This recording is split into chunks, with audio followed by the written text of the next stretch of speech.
O Arnaldo, falar sobre os jogadores, né, do Oscar, sobretudo. O Oscar fez talvez uma das piores partidas dele ontem. O Lucas também foi mal, ou seja, a tropa de choque estava em campo, mas todo mundo jogou mal também, né, para não É. ficar só nas costas do Zubeldia. Todo mundo, não teve teve pouca gente que jogou bem ontem no jogo. E quem não estava lá era o Luciano, que no fim é o patinho feio, né? Tira o Luciano, Luciano que atrapalha, Luciano que não é que é ruim, ele que é o grosso. O cara não jogou ontem. E aí o time foi pior. E os meninos da base entraram. E, naturalmente, poderiam não ter ido bem como não foram, como é normal que aconteça isso com os jogadores da base, né? O Luciano não seria uma garantia da vitória, embora ele seja um jogador de todos esses mais acostumado a fazer o gol do 1-0, né? Quando o jogo tá parelho, é um jogador que finaliza bem, né? Melhor que muitos, inclusive melhor que o Caleri. Agora, não é uma garantia, mas o que a gente já viu de 2025 de bom do São Paulo teve o Luciano em campo.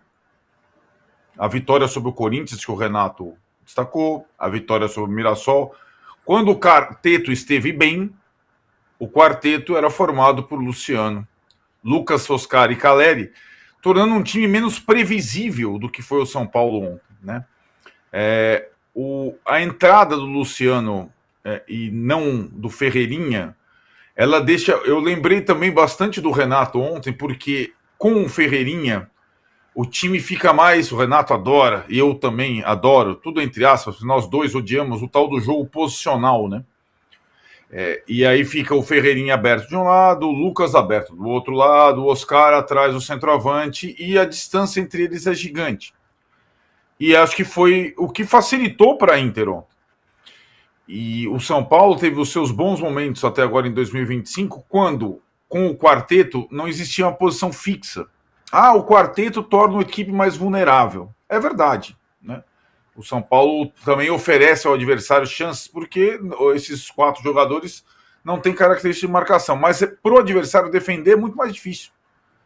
E eu acho que, com todo o respeito, para mim não existe comparação técnica entre os jogadores Ferreirinha e Luciano. O Luciano é muito melhor.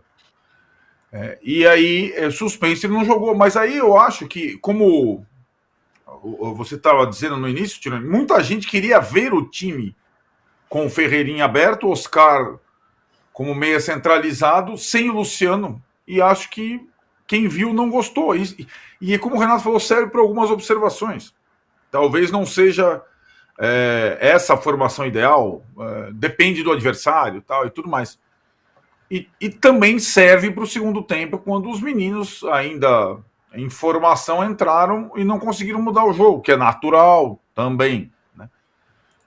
E esse negócio, eu acho que ele vai ter. O estadual ele tem esse poder mais em São Paulo do que no Rio nos últimos anos.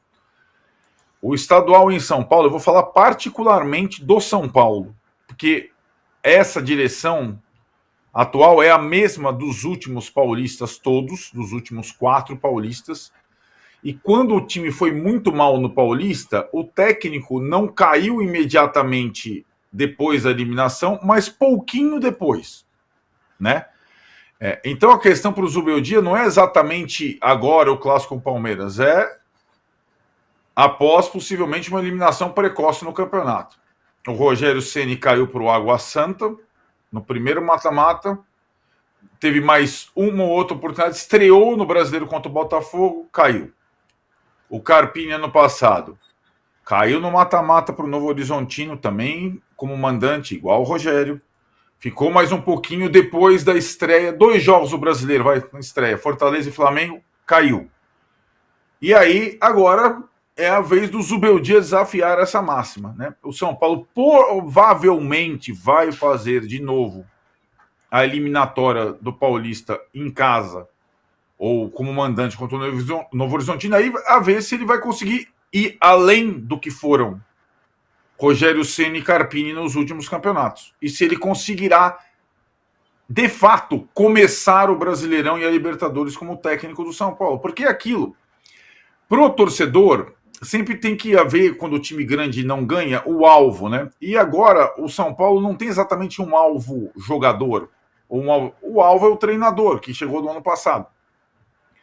E não importa para o torcedor que o time esteja em reformulação e tenha mandado 19 embora e tenha contratado 4. Ele quer resultado no campo. E talvez, como o Renato falou, a ótima exibição no início da temporada, a vitória sobre o Corinthians podia ter sido até goleada, que era o time do momento e continua sendo o time do momento, não contou praticamente nada nesse início em relação a crédito do time e do treinador. É assim que a banda toca. E essa é outra semelhança que eu vejo em relação ao ano passado, aí sob o comando do Carpini. A vitória sobre o Corinthians no outro campeonato, em Itaquera, quebrando o tabu, foi rapidamente esquecida, né? Futebol é assim, para time grande é assim, para time grande que não vem vencendo campeonatos seguidamente mais ainda. E agora o Juventude enfrenta talvez seu momento mais frágil como comandante do São Paulo.